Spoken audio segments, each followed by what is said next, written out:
Hello everyone, it's Rebecca here and welcome back to my channel and welcome back to part 2 of my huge book haul. The books I shared previously were pre-quarantine, pre-pandemic, pre-world going to crap situation. These are all of the ones I have purchased or received, ordered, let's be real here, since the start of everything going wrong in March. There's a lot here, I'm not going to lie. I'm going to try and give you some information about each of them, but because there's that many, don't think I'll be able to. The first one I have here is the new Christine Dalcher book, and that is Q. Q is about the idea of being a perfect person. I feel like it's going to be very dystopian and I'm kind of there for that. Next up we have a one that's been sat in my bag for the longest time, and that is Truly Devious by Maureen Johnson. Picked this one up before lockdown while I was still at work. I had this in my work read bag and I just didn't pick it up, and then the world went to crap so I wasn't using my work bag. So this has been in my handbag for the longest time. This one I picked up because of everybody else's love of it, so if you have not heard of it, have you been living under a rock? Next up is a newer release, and this one is my second copy because my first copy was ruined, so I bought myself it off Amazon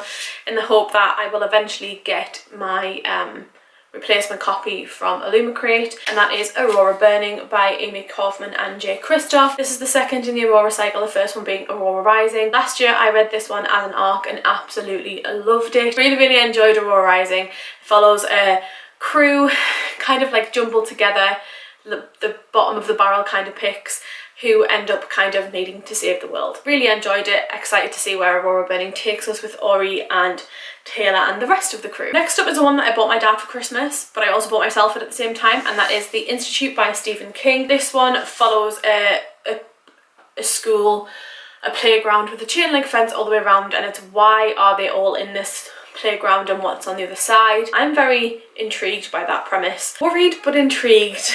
So if you've read this, let me know, because I feel like it's more dystopian than horror for Stephen King, but it's Stephen King, so it's probably going to be horror and political and dystopian all in one, and probably very terrifying. So if you've read this, let me know. Next up we have The Familiars by Stacey Halls. It follows Fleetwood Shuttleworth, who was 17 years old, married and pregnant for the 4th time. But as mistress at Gawthorpe Hall, she still has no living child, and her husband Richard is anxious for an heir.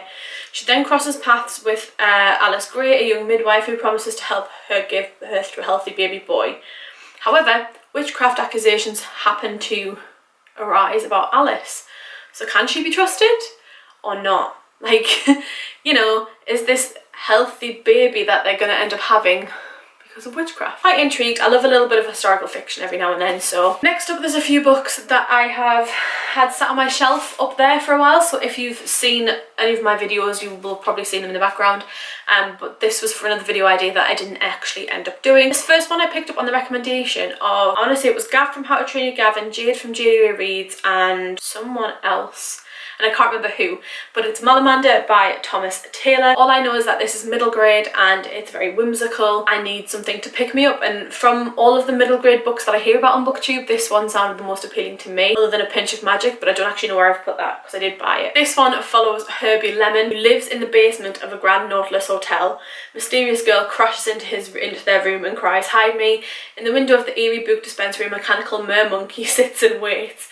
And out beyond the pier something stirs. Could the legendary Malamander have returned? It just sounds so whimsical and just sounds fun, but also terrifying for a middle grade, so I'm excited to get to this because I don't pick up enough middle grade in my life. Next up is a one that I picked up on the recommendation of Lauren from Lauren and the Books, and that is Americana by Chimamanda Ngozi Adichie. This one, I remember there was a lot of buzz about originally when it was first released, and everybody was reading it and loving it, and I just thought, based on everyone's recommendations and thoughts, I need to pick it up. So I haven't even looked at the back of it. Next up, I've picked this one up because, again, BookTube made me do it, and that is The Flat Share by Beth O'Leary. The Flat Share follows Tiffy and Leon. I thought it was Beth and Nick, I don't know why.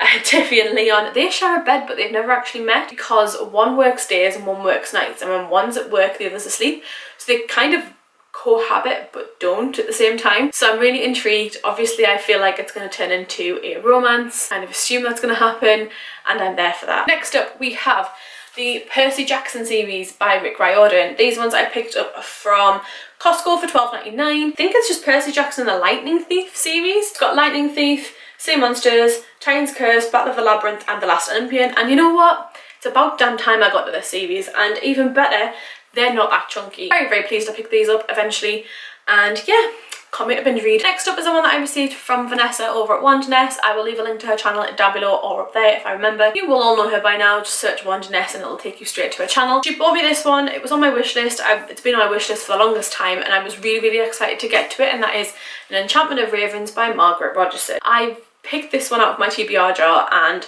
read it and had some opinions and didn't really enjoy it as much as I'd hoped. I can see why people enjoy it, but there was no need for as much lyrical prose as there was. It's a 300-page book. There should not be pages upon pages describing all of the scenery when the plot could have been so much more fleshed out, but that's for a different video. But yes, I'm absolutely gutted that I didn't love this one. I think I'm going to give it to Vanessa anyway, she might enjoy it, but for me it just didn't tick all of the boxes. Next up we have two books that I did a trade for on Facebook in exchange for something off the person's wish list. This first one is one that I'm really excited for, and that is To Be Taught If Fortunate by Becky Chambers. I didn't even know that they did arcs of this because one, it's very short, and two, Becky Chambers, she's well renowned. Like, I don't understand why this was a thing, but I'm so happy it was. This one is a separate spacey journey away from the Long Way to a Small Angry Planet series. I'm very happy that I have my hands on this. It's a 100-page book, so if I really want to, I can sit and do it in one sitting. The next one, I'm very surprised at. I didn't think it would come as chunky as it was, but that is Imaginary Friend by Stephen Chbosky. This is the author of The Perks of Being a Wallflower. This is their first release. This is messing my white balance up. This is their first release in years, I believe, and I think it's a thriller. I feel like it's a thriller, but it's floppy. I'm very excited to get to this one. This is what it says in the back. A work of towering imagination that will bend your mind, break your heart and chill you to the bone. I'm ready for my mind to be bent, my heart to be broken and my bones to be chilled. And right, not gonna lie, kind of curious as to why I end as in bold and the rest looks like me having an optician test. An eye test. Next up is another one that was gifted to me by Vanessa off my wish list. It came at the same time as An Enchantment of Ravens, and that is The Book of the Unnamed Midwife by Meg Ellison. Again, another one I think Lauren from Lauren in the Books recommended. I just have a bad habit of remembering the books but not the people who recommend them. So this one follows the idea of a fever that decimated the Earth's population, killing women and children and making childbirth deadly for the mother and infant. So now the midwife must pick their way through the bones of the world she once knew to find her place in this dangerous new one. All that remains is power and the strong who possess it. A few women like her survive, though they are scarce. Even fewer are safe from the clans of men who, driven by fear, seek to control those remaining. To preserve her freedom, she dons men's clothing, goes by false names, and avoids as many people as possible. But as the world continues to grapple with the terrible circumstances, she'll discover a role greater than chasing a pale imitation of defendants. After all, if humanity is to be reborn, someone must be its guide. I need to get to it soon. So these next two were an impulse buy. I found out Waterstones had a sale and got these two for just a little bit more than what you would pay for one normally. And these are The Bells by Donielle Clayton, and The Deathless Girls by Karen Millwood Hargrave. I can't get my words out. This has perfectly beautiful pink spray edges. Again, my words, what's going on? It is also signed. Let me just, there we go, signed. I got this one for, I think it was £6 instead of £7.99, and I got this one for £4. I just knew that this was the one that was doing the rounds ages ago, everybody liked, and I've heard of Karen Millwood Hargrave and really intrigued by her work, so that was the reason I got those two. Next up was another impulse buy, and it is a £2. Thank you, Amazon. That is Children of the Whales Volume 1 by Abby Umeda. This one, I'm blaming Becca from Becca in the Books, not gonna lie. I've heard countless times of Becca talking about the Children of the Whales, and it's been on my wish list for a while, and then I seen it was £2 and I was like, to me, love me, not even ashamed. Next up is a wishlist gift, and that is One of Us is Lying by Karen M. McManus. This one was gifted to me, normally I keep them in, I thought I did, from Katie, and Katie is an old school booktuber. She used to be a booktuber when I first started, and I used to love her content, and I was feeling a bit down one day and I was ranting on Twitter about how down I was feeling, and my wish list was on there as well. So there was a wish list there that's going around, and Katie actually messaged me and said, hope you're feeling better soon. We got to talking a little bit, and yeah, she's a lovely person. I just wish we'd connected sooner, but she got me this one and I'm planning on reading this one very soon. Looks to be a very quick read, and I'm very excited to get into a YA thriller, because after reading what I've just finished reading, which is The Final Girls, I need a YA.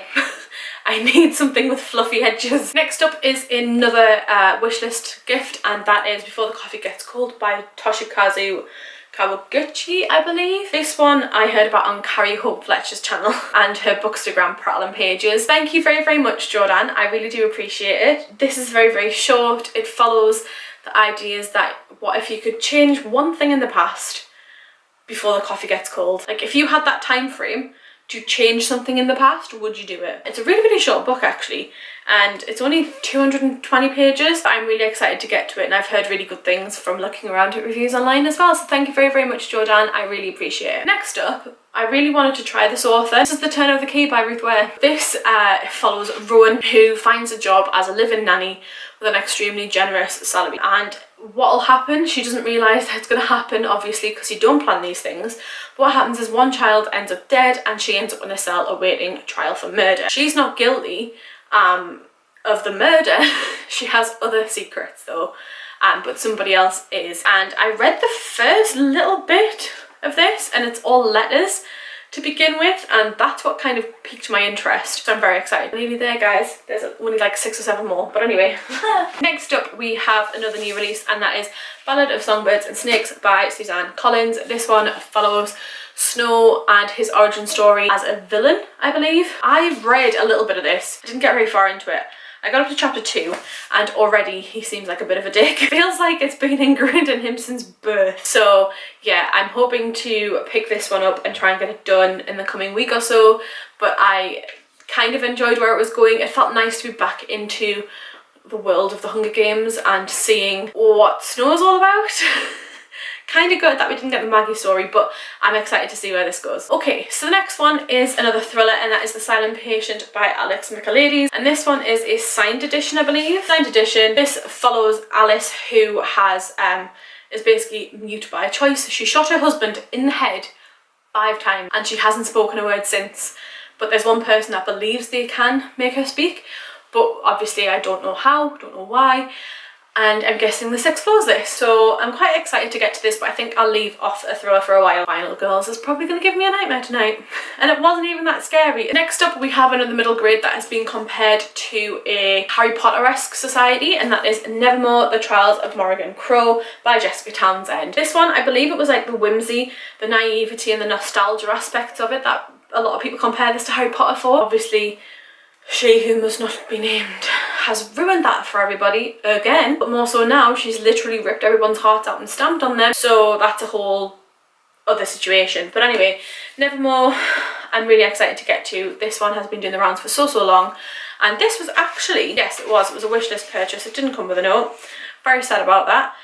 But this one follows Morrigan Crow, who is destined to die on her 11th birthday, and then a man called Jupiter North comes and whisks her away and takes her to Nevermore. I'm intrigued. She's using an umbrella like Mary Poppins. What more do I need in my life? Next up is a Christmas present from Vanessa over at Wanderness. I'm sorry that I'm only just holding this now. It's Into the Crooked Place by Alexandra Christo. I had wanted to read To Kill a Kingdom and just didn't pick it up, and then she got me this for Christmas. I'm very excited to pick it up. I'm sorry that I haven't hauled it yet and you haven't seen it on my channel. I'm a terrible person. Next up we have a Book of the Month pick from Waterstones. That was Wakenhurst by Michelle Paver. It's a cover by, okay? It's set in the Edwardian era, it's set in Suffolk. In the UK, a manor house stands alone in a lost corner of the fens, a glittering wilderness of water whose whispering reeds guard ancient secrets. Maud is a lonely child growing up without her mother, ruled by her repressive father. When he finds a painted medieval devil in the graveyard, unhallowed forces are awakened. Maud's battle has begun. She must survive a world haunted by witchcraft, the age-old legends of her beloved fen, and the even more nightmarish demons of her past. Of her father's past. And this spans 5 decades? Centuries? 5 centuries? It's a darkly gothic thriller though. I mean, sounds it anyway, but yeah, excited. We love a gothic thriller every now and again. Next up we have a couple of mangas. First one being Death Note Volume 1. I know that a lot of people really love Death Note, and even non-readers love it and they read the manga rather than watch the series, so I'm intrigued. I believe this follows a student who has a little black book who, if you write names in it, that person dies. It's kind of like, in my eyes, I feel like it's a manga classic. But the next one, again, is another recommendation from BookTube, probably Becca in the books, most likely, and that is Orange by Ishigu Takano. This is the complete collection, volume 1. Follows a young girl who meets up with, I think it's her future self, and finds out that somebody is being introduced into their class. They must be protected at all cost or the world is going to end. I mean, yeah, if my future self came to me in a dream and said, you must protect XYZ because you're all going to die if you don't, you would do it. So down to the last 2 books. Way, last 2 books. Oh, that was such a giveaway. The first one is Romanov by Nadine Brandes. This one has been on my wish list for a while. I received this one from Jackie. Thank you very much, Jackie. I don't think I found the Jackie, so if you are the Jackie, pop me a message. This one again, been on my wish list for a long time, and it follows Anastasia Romanov, who was given a single mission to smuggle an ancient spell in her suitcase on her way to exile in Siberia. Oh, Natasha, what are you gonna do? Like, it's really short as well, so hopefully I'll be able to fly through this one. And the last one is another one that I've been wanting for so long. Oh my god, I read Wilder Girls earlier on this year, and it made me want to read this one even more. But this is Soul Kill Girls by Claire Legrand. Yes, I've tried to read Claire Legrand before. I tried to read Fury Born and I just didn't agree with it. However, this gave me Wilder Girls vibes, and now that I read The Final Girls, I feel like it's going to be something similar to that too. Still excited nonetheless, especially how much I loved Wilder Girls. But this follows Soul Kill Girls, Marion, Zoe and Val. Their stories come together on the island of Soulkill Rock, where gleaming horses graze in rolling pastures and cold waves crash against black cliffs, where kids whisper the legend of an insidious monster at parties and around campfires, where girls have been disappearing for decades, stolen away by a ravenous evil no one has dared to fight until now. Literally, my camera overheated as I was filming my last book, but I really want to read this. So there we have it. Those are the 30+ books in this haul, including the 10 I think I had earlier on. That's a mistake. Definitely not going to try and pick all of those up because I will break my hands and my arms and my wrists and make a mess everywhere. But thank you all so much for watching my book haul. Have you seen any of these books before? Obviously, I mean, Percy Jackson. Have you read any of these? Let me know in the comments down below which ones you think I should prioritise. And yeah, let me know what you've been buying recently. If you open that little description right next to the like and subscribe, you can go ahead and do that if you would like to as well and join my little bookish family. We are slowly growing and it's very appreciated. Thank you very much. But if you open that description, you'll find a link to all of my social media channels. I love making friends on other platforms. Come and say hi on any of those. And I shall see you all soon with another video. Bye!